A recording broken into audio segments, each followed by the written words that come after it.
Hello, good morning all the students.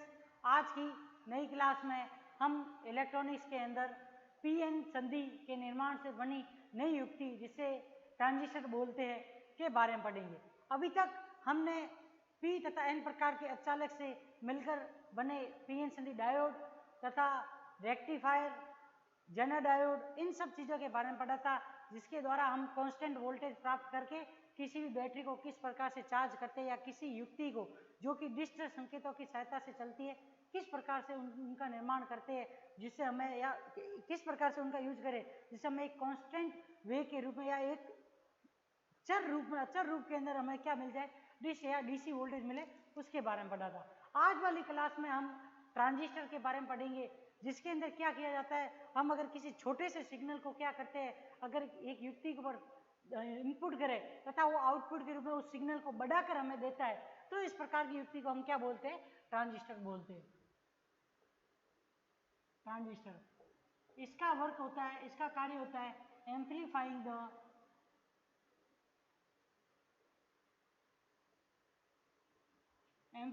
The electrical signal and power. इसको हिंदी में प्रवर्धन कहते हैं। और प्रवर्धन से मतलब होता है कि हम कोई भी अगर इनपुट सिग्नल दे रहे हैं तो प्रवर्धक का कार्य होता है कि इनपुट सिग्नल को वो क्या करे, बढ़ाकर आउटपुट के रूप में दे।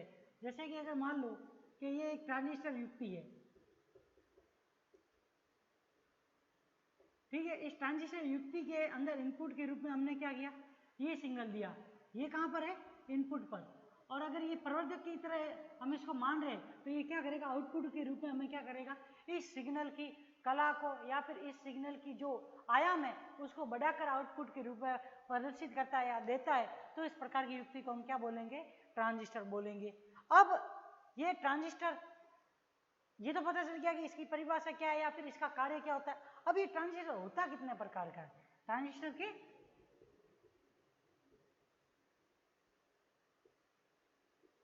ये प्रकार।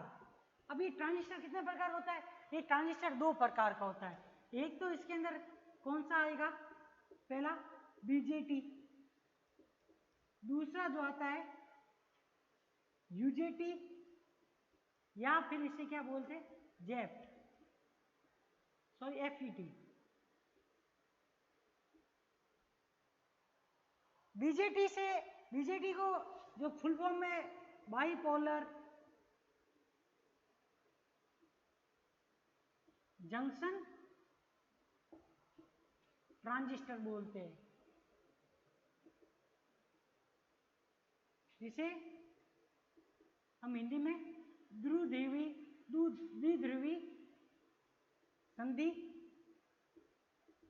ट्रांजिस्टर भी बोल सकते हैं। दूसरा है यूजेटी, इसका फुल फॉर्म होता है यूनिपोलर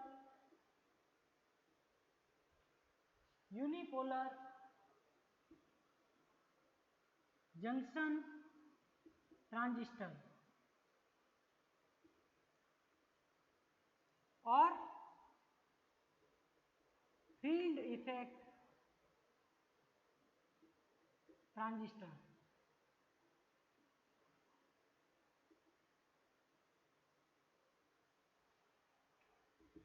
जिसे हिंदी में एकल ध्रुवी संधि ट्रांजिस्टर भी कहा जाता है। ये इसके दो प्रकार हो गए। अब देखिए बीजेटी और यूजेटी, ये इसके दो प्रकारों के नाम तो पता चल गए। अब इसमें जो फर्स्ट पार्ट जो कि आपका बीजेटी दिया हुआ है वो तो कौन सा है, आपके सेकंड यूनिट के अंदर आता है, तथा यूजेटी या फील्ड इफेक्ट ट्रांजिस्टर जो है वो आपकी अगली या नेक्स्ट यूनिट में आता है। मैं आप लोगों को नॉर्मल डेफिनेशन तो दोनों की बता देता हूँ कि बीजेटी और एक को बीजेटी और दूसरे को यूजेटी क्यों कहते हैं, लेकिन जो अब हम आगे की तरफ अभी बढ़ेंगे तो ओनली फॉर जो आज की क्लास होगी या आगे की कुछ दिनों तक क्लासेस चलेगी तो उनमें सिर्फ जिस ट्रांजिस्टर की चर्चा जो होगी वो ओनली कौन सा ट्रांजिस्टर होगा, द्विध्रुवी संधि ट्रांजिस्टर, या फिर उसे हम इंग्लिश में कहते हैं बाइपोलर जंक्शन ट्रांजिस्टर का। यूनिपोलर जंक्शन ट्रांजिस्टर या फील्ड इफेक्ट ट्रांजिस्टर जो है वो आपकी 3rd यूनिट में है, तो जैसे ही 2nd कंप्लीट होगी तो उसके अंदर हम इसके बारे में भी चर्चा करेंगे। लेकिन अभी मैं आज आप लोगों को इन दोनों की डेफिनेशन बता दूंगा कि दोनों को अलग अलग नाम या इन दोनों का ये नाम इस प्रकार से क्यों है। अब सबसे पहला तो क्या है, बीजेटी। अब इसे बीजेटी या बाइपोलर जंक्शन ट्रांजिस्टर कहने का कारण ये होता है क्योंकि इस प्रकार के ट्रांजिस्टर में पीएन संधि का अंदर क्या होता है, दो प्रकार के आवेश वाहकों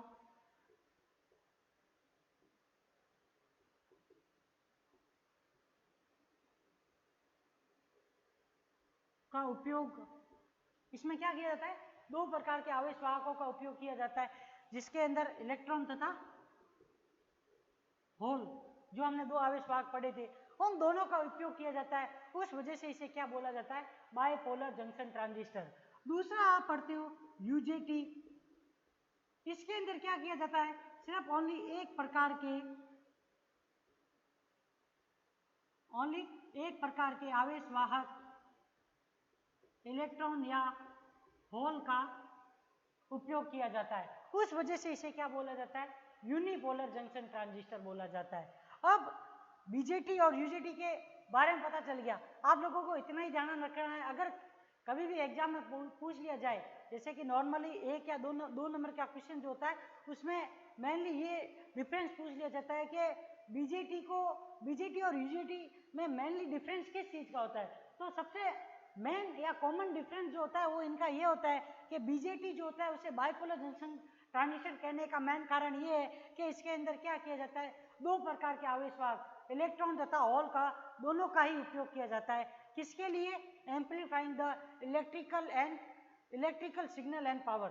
किसका, जो हमने इनपुट के रूप में बहुत ही कम आयाम वाले सिग्नल किसको दिए, ट्रांजिस्टर युक्ति को दिए, उसका दो प्रकार के आवेश वाहकों का यूज करके क्या किया जाए, बढ़ाकर उन सिग्नलों को आउटपुट के रूप में दिया जाए। और यूजेटी जो होता है उसके अंदर ओनली फॉर क्या है, एक प्रकार के आवेश वाहक का यूज किया जाता है। उस वजह से इसे क्या कहा जाता है, यूनिपोलर जंक्शन ट्रांजिस्टर कहा जाता है। यह इन दोनों का सबसे मेन और एक इंपॉर्टेंट डिफरेंस है। अगर ये याद रह जाता है तो 2 नंबर का क्वेश्चन आप लोगों के एकदम सही होगा या उसका आंसर एकदम परफेक्ट आंसर होगा।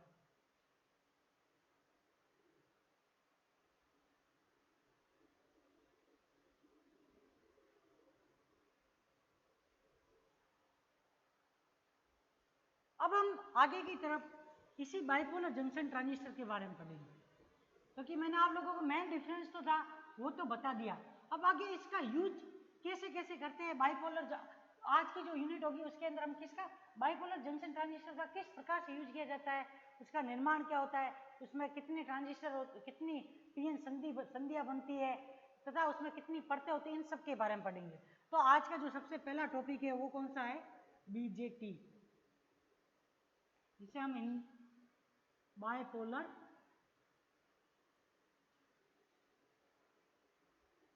जंक्शन ट्रांजिस्टर बोलते हैं।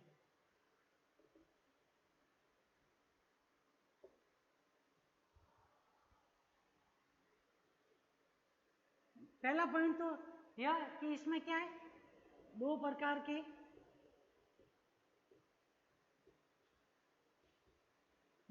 के आवेश वाहक इलेक्ट्रॉन तथा होल्स दोनों का उपयोग किया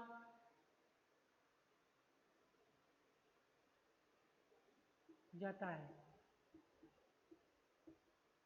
दूसरा पॉइंट ये कि इसके अंदर किसी भी, इस ट्रांजिस्टर के अंदर हम क्या है कि ट्रांजिस्टर के अंदर हम किसी भी एक टर्मिनल से अगर करंट की थोड़ी सी भी मात्रा को अगर हम इसको देते हैं बाइपोलर जंक्शन ट्रांजिस्टर को, तो ये क्या करता है, ये इस थोड़ी सी करंट की सहायता से अपने ही अंदर युक्ति के अंदर एक टर्मिनल से दूसरी टर्मिनल की तरफ बहुत ही अधिक करंट की फ्लोइंग करता है, जिसकी वजह से हमें क्या है, जो छोटा सा सिग्नल है वो क्या है, आउटपुट के रूप में एक बड़े से सिग्नल के रूप में प्राप्त होता है।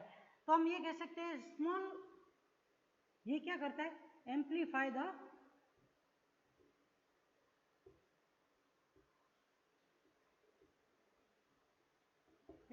amplify the injected small signal on the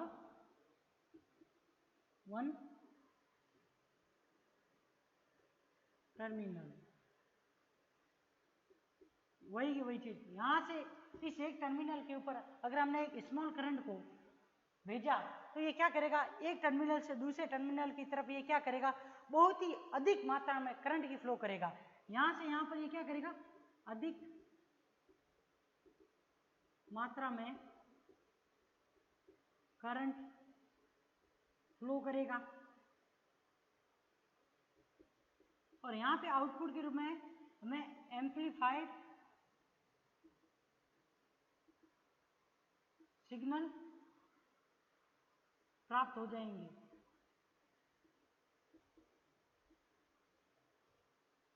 ये क्या है, स्मॉल करंट सिग्नल है।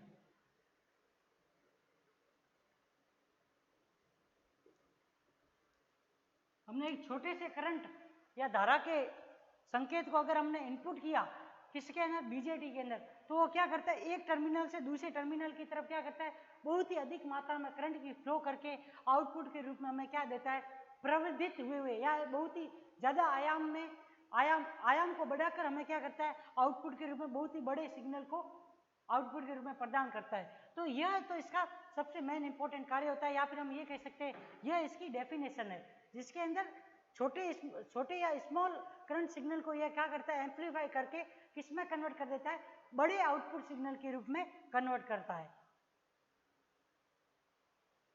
अब ये इसकी डेफिनेशन के बारे में पता चल गया। अब हम जो पढ़ेंगे कि बाइपोलर जंक्शन ट्रांजिस्टर है तो उसके अंदर कितनी परतें होती है, या फिर उसमें कितने अर्धचालकों का यूज किया जाता है, तथा कितनी संधियां बनती है, तथा जो युक्ति है उसके अंदर संधियों की मोटाई क्या होगी, या इसके अंदर जो भाग होंगे उनके क्या प्रकार होंगे या उनके नाम क्या होंगे, उसके बारे में पढ़ेंगे।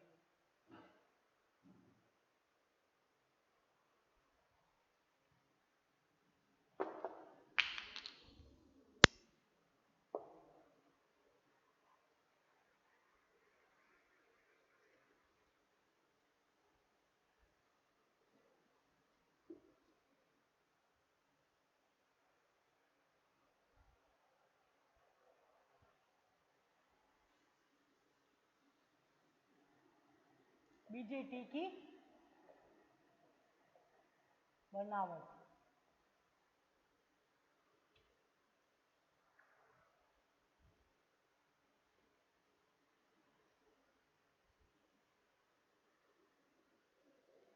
सबसे पहले तो ये कि जो बीजेटी होता है उसमें टोटल कितनी परतें होती है, 3 परतें होती है।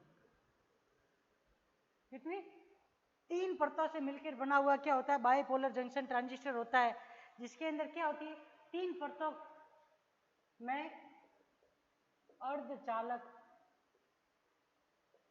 युक्तियों का उपयोग करते हैं।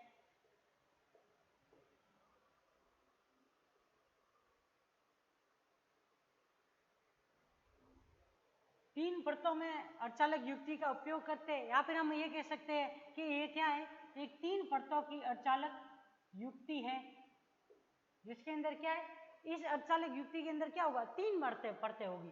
किस प्रकार से, इस प्रकार से। दूसरा पॉइंट इसका है ये है कि अगर इन 3 परतों में क्या होगा, एक परत के दोनों ओर विपरीत प्रकृति की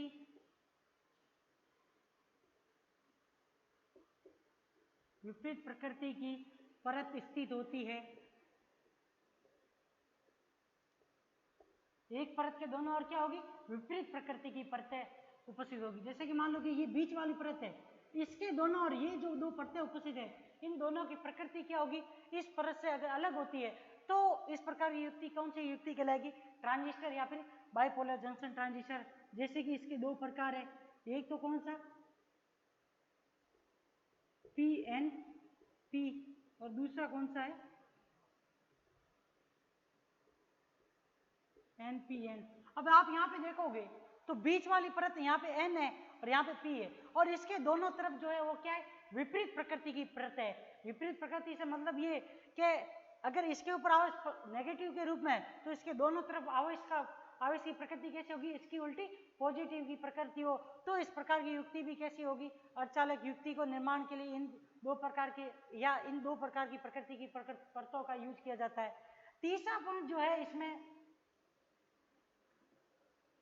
तीन परतों में दो संधियां होती है।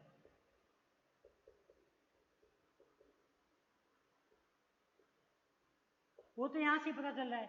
एक तो संधि क्या होगी, यह वाली, और एक संधि कौन सी हो जाएगी, यह संधि होगी। इन दोनों संधियों के क्षेत्र को हम कौन सा क्षेत्र बोलेंगे, अवक्षय परत क्षेत्र बोलेंगे। क्योंकि हमने जब पीएन संधि के अंदर जो संधि पढ़ी तो उसको हमने क्या बताया था, अवक्षय क्षेत्र बताया था।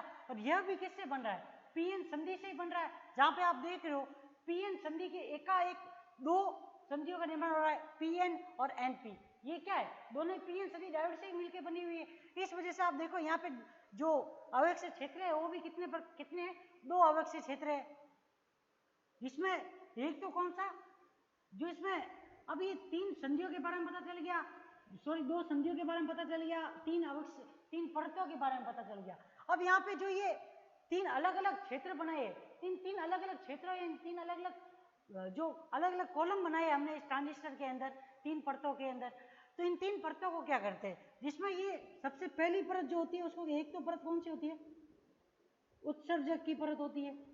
दूसरी कौन सी होती है, आधार। और तीसरा कौन सा होता है, संग्राहक।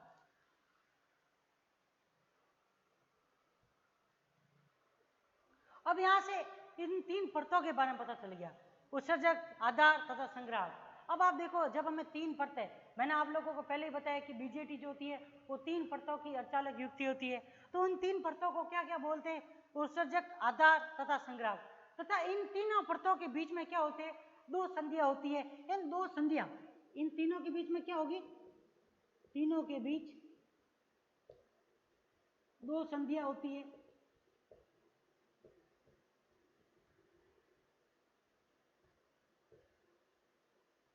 तीनों के बीच में क्या होती है, दो संधियां होती है।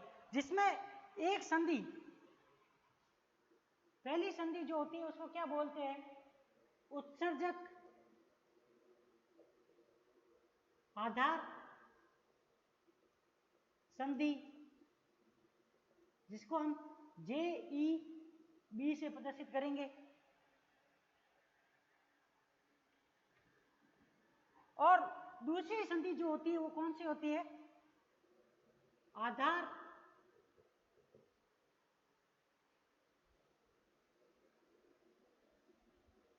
संग्राहक संधि।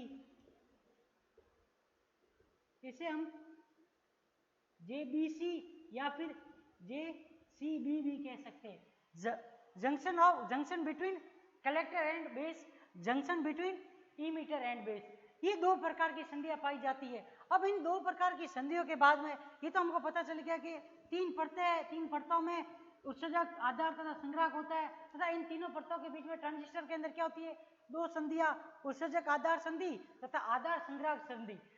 अब ये तीन संधियों, दो संधियों तथा परतों के बारे में पता चल गया। अब हम क्या पता करेंगे कि अब ये तीन परतें हैं, इन तीन परतों में सबसे बड़ी परत कौन सी होती है, या फिर ये कह सकते हैं कि जो ये ट्रांजिस्टर है वो क्या कर रहा है, हम स्मॉल सिग्नल को इनपुट करके आउटपुट के रूप में बहुत ज्यादा या बड़ा सिग्नल प्राप्त कर रहे हैं। तो उसका कारण क्या है, इसके पहले टर्मिनल से दूसरे टर्मिनल के बीच में बहुत ही अधिक करंट का फ्लो होना। इसका मतलब ये होगा कि इन तीनों के अंदर डोपिंग की भी कुछ, मतलब अशुद्धि की भी मात्रा हमने कुछ ना कुछ मिलाई है। उसी वजह से इलेक्ट्रॉन तथा हॉल के प्रवाह के कारण इसमें क्या हो रही है, एक टर्मिनल से दूसरे टर्मिनल की तरफ क्या हो रहा है, बहुत ही अधिक धारा का प्रवाह होता है। उसी वजह से आउटपुट के रूप में हमें क्या मिलती है, करंट अधिक मात्रा में। जो बड़ा मतलब इनपुट वाला छोटा सा सिग्नल किस रूप में परिवर्तित होकर मिलता है, बड़े रूप में परिवर्तित होकर मिलता है। तो अगला पॉइंट जो है वो इसमें, वो इनके अंदर डोपिंग के ऊपर है। मतलब बीजेटी के निर्माण के समय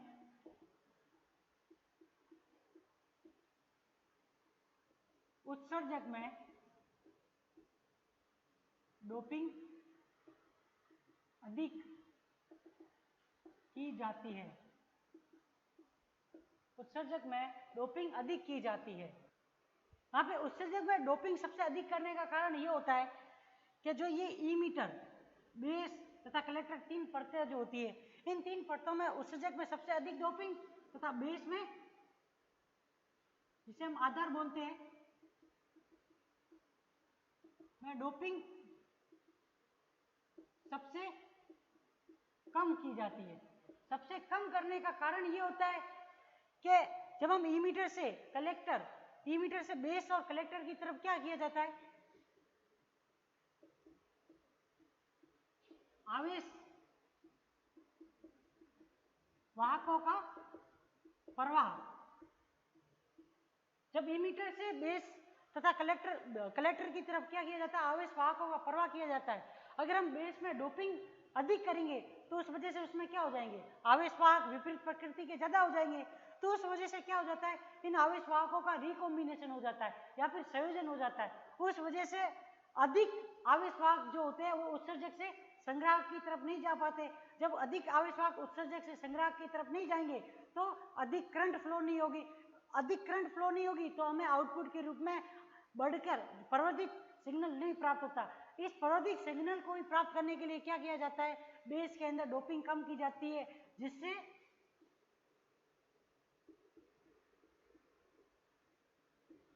बेस में संयोजन या रिकॉम्बिनेशन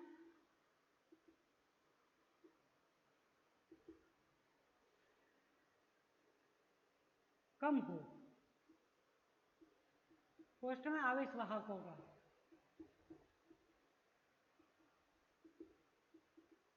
ये मेन इसका कारण होता है।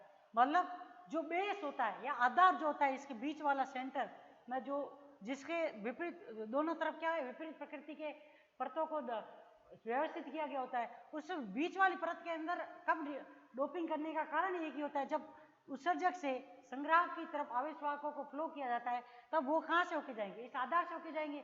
जब आधार में डोपिंग कम होगी तभी अधिक आवेश वाहक यहाँ से यहाँ जाएंगे और तभी अधिक करंट बहेगी, तभी हमें आउटपुट के रूप में प्रवर्धित या एम्पलीफाइड सिग्नल प्राप्त होगा। उसी एम्पलीफाइड सिग्नल को प्राप्त करने के लिए क्या किया जाता है, इस बेस के अंदर कम डोपिंग की जाती है जिससे अधिक करंट फ्लो हो तथा यहाँ पे रिकॉम्बिनेशन कम हो। अब ये तो इसकी डोपिंग के बारे में हो गया। अब इनकी साइज, यहाँ पे जो संग्राहक होता है उसकी या उसका आकार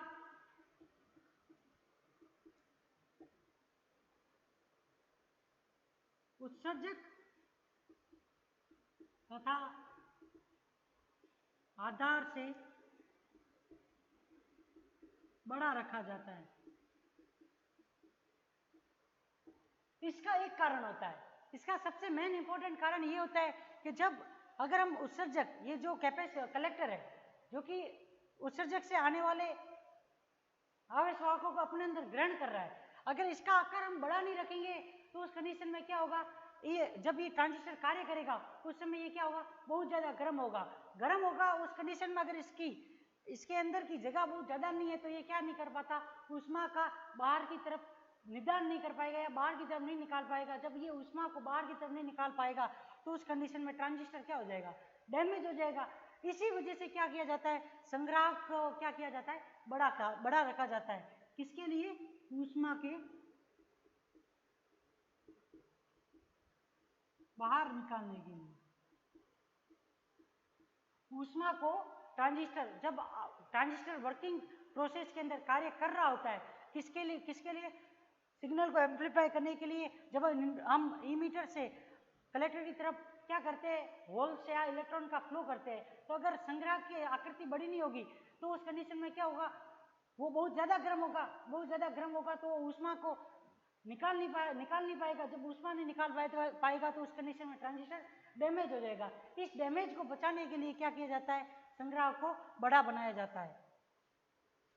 अब हम जो मेन इसके पॉइंट थे उन सब के बारे में मैंने आप लोगों को बता दिया कि ट्रांजिस्टर के अंदर जो बीजेटी होता है वो किस प्रकार से, इसके अंदर 3 परतें होती है, 3 परतों की युक्ति होती है, बीच वाली परत जो होती है वो उसके विपरीत दोनों तरफ विपरीत प्रकार की परतें होती है, जिसे एक को उत्सर्जक, एक को आधार तथा दूसरे को तीसरे को संग्राहक बोलते हैं। जिसमें बेस के अंदर डोपिंग सबसे कम, उत्सर्जक में सबसे अधिक, कलेक्टर में इनके मध्यवर्ती की डोपिंग की जाती है।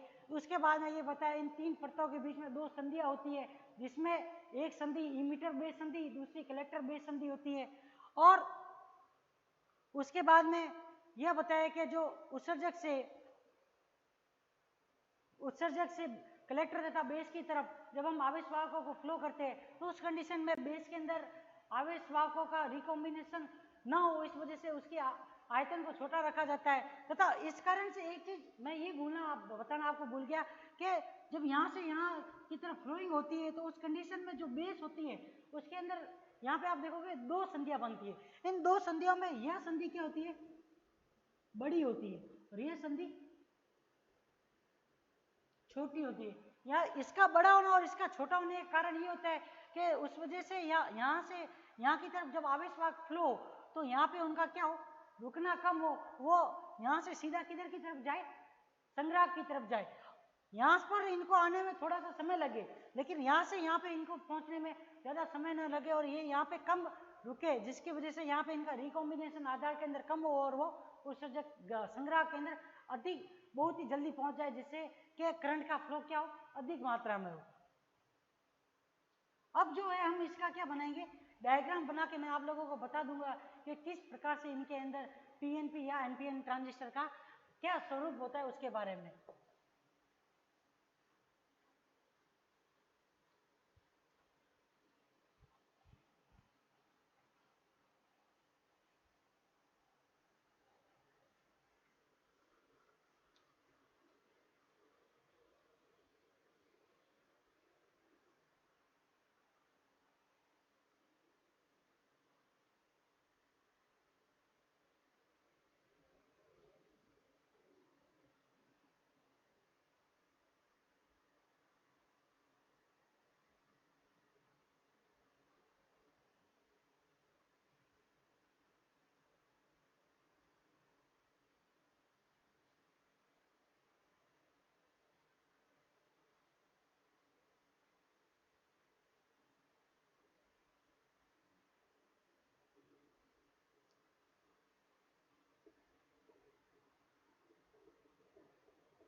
ये इनके इस प्रकार से संधि का निर्माण होता है ट्रांजिस्टर के अंदर, जहाँ पे इमीटर बेस संधि, सीबी संधि, यह उत्सर्जक होता है, यह संग्राहक होता है तथा यह आधार होता है। यहाँ पे इसमें आवेश वाहकों की मात्रा क्या होती है, इसकी तुलना में अधिक होती है, और इसकी तुलना में इसके अंदर भी आवेश वाहकों की संख्या अधिक होती है, पर इसकी साइज छोटा रखने का कारण होता है कि ये क्या करता है, यहाँ से आवेश वाहकों को आगे की तरफ फ्लो करता है, तो उस कंडीशन में ये आवेश वाहकों को ग्रहण करता है, तो उस वजह से इसके अंदर जो कार्य, जब ट्रांजिस्टर कार्य करता है उस वजह से ये बहुत अधिक गर्म होता है। अधिक गर्म होने के कारण अगर इसकी साइज बड़ी होगी तो ये क्या करेगा, ऊष्मा को निकाल देता है। अगर ये ऊष्मा को नहीं निकाल पाएगा तो उस कंडीशन में ये डैमेज हो जाता है। उसी डैमेज को बचाने के लिए इसकी आकृति क्या रखी जाती है, बड़ी। और दूसरा कारण ये कि यहाँ से आने वाले आवेश वाहक भी किस में संग्रहित हो रहे, इसके अंदर संग्रहित होते हैं, उस वजह से भी इसकी आकृति क्या होती है, बड़ी रखी जाती है।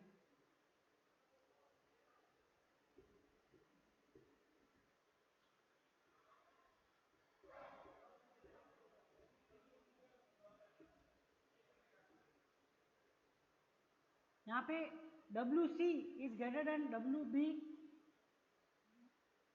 WE greater than WB। यहाँ पे इसका कारण होता है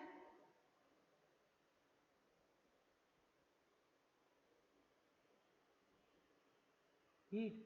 किसको, ऊष्मा को बाहर निकालने के लिए ये इनका शेप इस वजह से रखा जाता है कि इससे क्या हो, जब इनका फ्लो हो आवेश वाहकों का तो ऊष्मा आसानी से बाहर निकल सके गर्म होने के कारण। उस वजह से इस प्रकार की आकृति रखी जाती है ट्रांजिस्टर के अंदर तीनों भागों की या तीनों परतों की।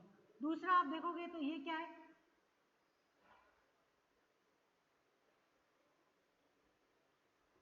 BE is greater than B, C greater than BB, या फिर ये कह सकते हो DEB is very very greater than DCB।